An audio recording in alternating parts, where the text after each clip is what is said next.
Hi hello ನಮಸ್ಕಾರ ರೂಪ ವದ್ವಾಸ್ ಚಾನಲ್ಗೆ ಮತ್ತೊಮ್ಮೆ ಸ್ವಾಗತ. ಇವತ್ತು ನಾನು ನಿಮಗೆ ಟೆಂಡರ್ ಕೊಕೊನಟ್ ಐಸ್ ಕ್ರೀಮ್ ಮಾಡೋದು ಹೇಗೆ ಅಂತ ಹೇಳ್ಕೊಡ್ತಾ ಇದ್ದೀನಿ. ಮೊದಲಿಗೆ ಟೆಂಡರ್ ಕೊಕೊನಟ್ ಒಳಗಡೆ ಇರೋ ಈ ಬಾವೆನ ತೆಗೆದುಬಿಟ್ಟು ಮಿಕ್ಸಿಯಲ್ಲಿ ಹಾಕಿ ಗ್ರೈಂಡ್ ಮಾಡ್ಕೊಳ್ತಾ ಇದ್ದೀನಿ. ಈ ಥರ ಫೈನ್ ಪೇಸ್ಟ್ ಮಾಡ್ಕೋಬೇಕು.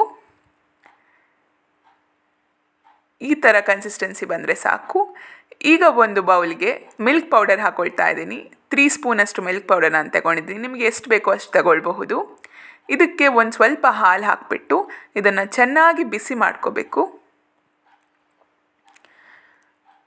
ಈ ಥರ ಫಸ್ಟಿಗೆ ಮಿಕ್ಸ್ ಮಾಡಿ ಆಮೇಲೆ ನಾನು ಗ್ಯಾಸಲ್ಲಿ ಇಡ್ತಾ ಇದ್ದೀನಿ. ಈಗ ನಿಮಗೆ ಸ್ವೀಟ್ ಎಷ್ಟು ಬೇಕೋ ಅಷ್ಟು ಶುಗರ್ ಹಾಕ್ಕೋಬೇಕು. ನಾನಿಲ್ಲಿ 3 ಸ್ಪೂನಷ್ಟು ಶುಗರ್ ಹಾಕ್ಕೊಳ್ತಾ ಇದ್ದೀನಿ. ನಿಮಗೆ ಸ್ವೀಟ್ ಸ್ವಲ್ಪ ಜಾಸ್ತಿ ಬೇಕಂದರೆ ಐಸ್ ಕ್ರೀಮ್ ಇನ್ನೂ ಸ್ವೀಟ್ ಆಗಿರಬೇಕು ಅಂದರೆ ಇನ್ನೂ ಸ್ವಲ್ಪ ಜಾಸ್ತಿ ಹಾಕ್ಕೋಬೋದು. ಈ ಥರ ಚೆನ್ನಾಗಿ ಬಿಸಿ ಮಾಡಿದಾಗ ಈ ಕನ್ಸಿಸ್ಟೆನ್ಸಿ ಬರುತ್ತೆ. ಈಗ ಗ್ಯಾಸ್ ಆಫ್ ಮಾಡ್ಕೊಳ್ತಾ ಇದ್ದೀನಿ. ಈ ಕನ್ಸಿಸ್ಟೆನ್ಸಿ ಬಂದರೆ ಸಾಕು. ಈಗ ಈ ಮಿಶ್ರಣಕ್ಕೆ ನಾವು ಆಲ್ರೆಡಿ ಗ್ರೈಂಡ್ ಮಾಡ್ಕೊಂಡಿರುವಂತಹ ಟೆಂಡರ್ ಕೊಕೊನಟ್ ಪೇಸ್ಟನ್ನು ಹಾಕ್ತಾ ಇದ್ದೀನಿ. ಚೆನ್ನಾಗಿ ಮಿಕ್ಸ್ ಮಾಡ್ಕೋಬೇಕು. ಒಂದು ಸಲ ಮಿಕ್ಸ್ ಮಾಡಿಬಿಟ್ಟು ಇನ್ನೊಂದು ತಣ್ಣಗಾಗೋ ತನಕ ಸ್ವಲ್ಪ ಹೊತ್ತು ಬಿಟ್ಟು ಅದಾದಮೇಲೆ ಮಿಕ್ಸಿ ಜಾರ್ಗೆ ಹಾಕ್ಕೊಂಡು ಇನ್ನೊಂದು ಸಲ ಗ್ರೈಂಡ್ ಮಾಡ್ಕೋಬೇಕು. ಫೈನ್ ಪೇಸ್ಟ್ ಮಾಡ್ಕೋಬೇಕು.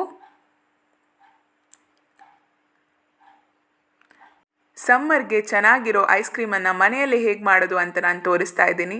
ತುಂಬಾ ಸುಲಭ ಇದೆ ಇದು. ನೋಡಿ, ಮಾಡ್ಕೊಂಡಿರೋ ಮಿಶ್ರಣನ ಒಂದು ಪ್ಲಾಸ್ಟಿಕ್ ಬೌಲ್ಗೆ ಹಾಕ್ಕೋತಾ ಇದ್ದೀನಿ.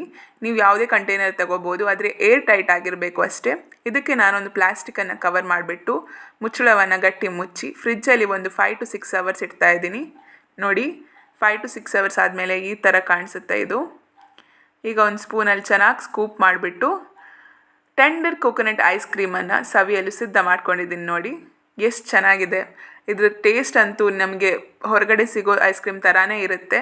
ಮನೆಯಲ್ಲೇ ನಾವು ಎಷ್ಟು ಸುಲಭವಾಗಿ ಮಾಡ್ಕೋಬಹುದು ಅಂತ ನಾನು ಇವತ್ತು ನಿಮಗೆ ತೋರಿಸ್ಕೊಂಡಿದ್ದೀನಿ. ಸಮ್ಮರ್ಗೆ ಮಕ್ಕಳಿಗೆಲ್ಲ ತುಂಬ ಇಷ್ಟ ಆಗುವ ರೆಸಿಪಿ ಇದು.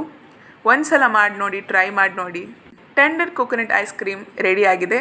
ಈ ವಿಡಿಯೋ ನಿಮಗೆ ಇಷ್ಟ ಆಗಿದ್ದಲ್ಲಿ ವಿಡಿಯೋನ ಲೈಕ್ ಮಾಡಿ, ಶೇರ್ ಮಾಡಿ. ಇನ್ನೂ ನೀವು ನಮ್ಮ ಚಾನಲನ್ನು ಸಬ್ಸ್ಕ್ರೈಬ್ ಮಾಡಿಲ್ಲ ಅಂದರೆ ಸಬ್ಸ್ಕ್ರೈಬ್ ಮಾಡಿ, ಸಪೋರ್ಟ್ ಮಾಡಿ. Thank you.